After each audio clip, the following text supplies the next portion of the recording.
Kalnu divriteņu braucienā velosipēdam bieži vien ir jāiztur lielāka slodze nekā uz šosejas. Tādēļ MTB velosipēds ir aprīkots tā, lai uz tā būtu vieglāk pārnest svaru un manevrēt starp šķēršļiem. Plata un taisna stūra uz līkumaina ceļa nodrošina labāku vadāmību un satvērienu, kā arī zemāku uzsēdi. Riepu raksts tiek izvēlēts atbilstoši laika apstākļiem. Sausā laikā tas ir gludāks un ātrāks, bet dubļainā laikā raupjāks.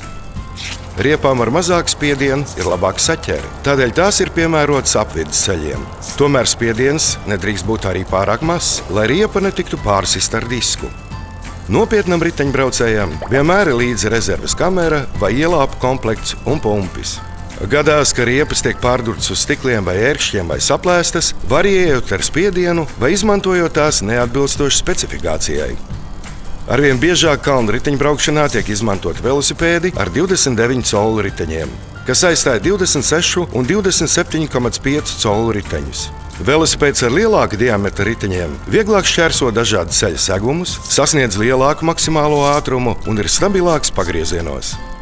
Apvidus braucienos bieži vien ir jāskrien blakus velosipēdam, tādēļ tam paredzēti speciāli kalnu velosipēdu apavi ar piemērotu zoles protektoru. Pedāļiem abās pusēs ir klipši, lai braucējs stabilāk turētos uz velosipēda un spētu ne tikai spiest pedāli uz leju, bet arī celt uz augšu.